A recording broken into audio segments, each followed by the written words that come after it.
Hello बच्चों, आज का टॉपिक है ब्लड रिलेशन। ब्लड रिलेशन पे एसएससी में, एचएसएससी में 1 या 2 नंबर के क्वेश्चन आते ही आते हैं।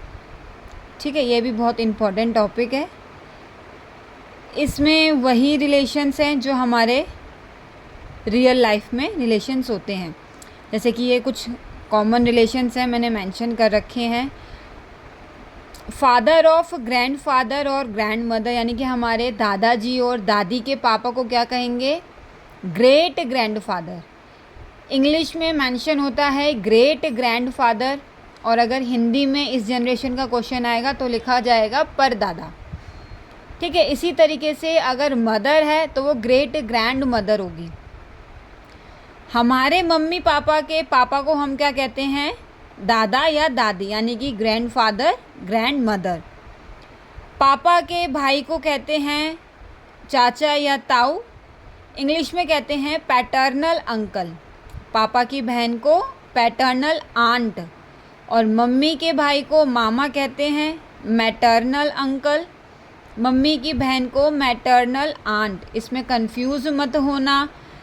पी फॉर पापा तो पैटर्नल अंकल और पैटर्नल आंट पापा के साइड के हैं।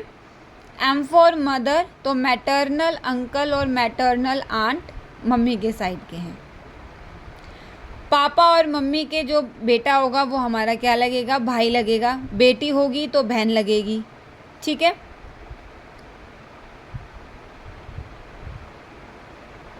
सन और daughter of uncle and aunt, यानी कि हमारे चाचा ताऊ या मामा के जो बच्चे होंगे वो हमारे क्या लगेंगे? मौसी बुआ के बच्चे हमारे लगेंगे कज़न।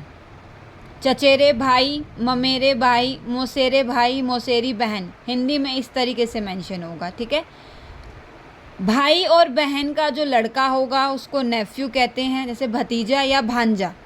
भाई का बच्चा भतीजा, बहन का लड़का भांजा। इसी तरीके से अगर भाई और बहन की बेटी है उसको इंग्लिश में नीज़ कहते हैं, यानी कि भांजी या भतीजी। ठीक है,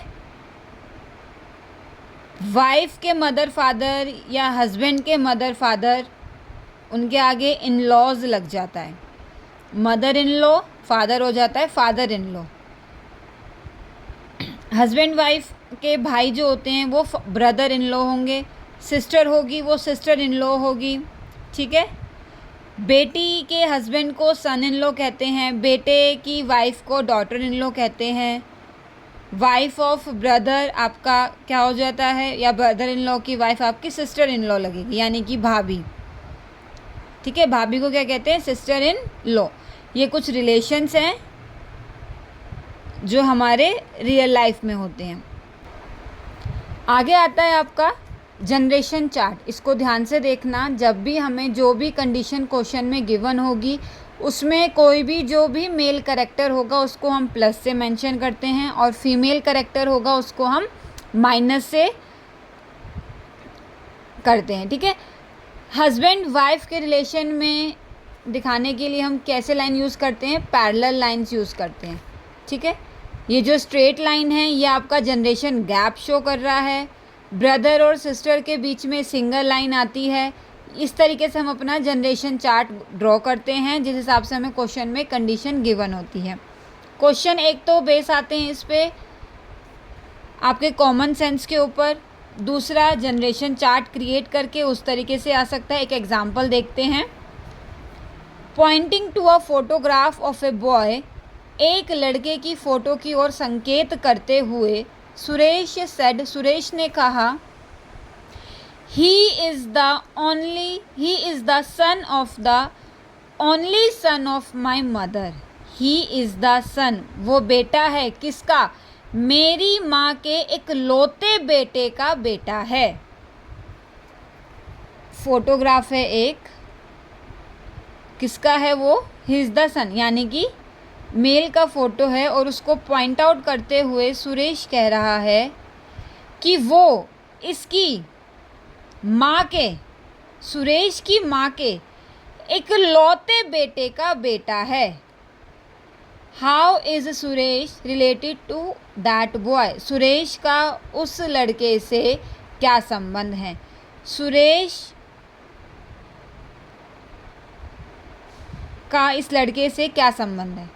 ही is the son of the only son of my mother. उसकी माँ के एक लौता बेटा आ गया है तो सुरेश खुद है, ठीक है, और ये उसका बेटा है, तो सुरेश का रिलेशन इससे क्या हो गया? सुरेश इसका फादर है। क्या है?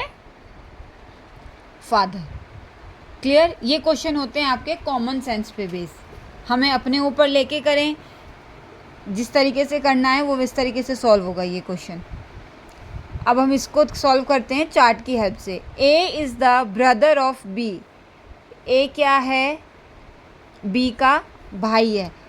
ए और बी, ए बी का भाई है, तो ए भाई है तो पॉजिटिव आ गया, सिंगल लाइन से रिलेशन शो होगा। B is the sister of C. B क्या है? सिस्टर है किसकी? सी की। And C is the father of D. C क्या है? फादर है किसका? डी का। जनरेशन गैप आ गया, ये फादर है, ये बच्चा है। How D is related of A. D का ए से क्या संबंध है? अब सी क्या है? डी का पापा है, और ये दोनों क्या हैं? सी के भाई बहन। तो बी क्या हो गई है? बुआ। ए क्या हो गया है?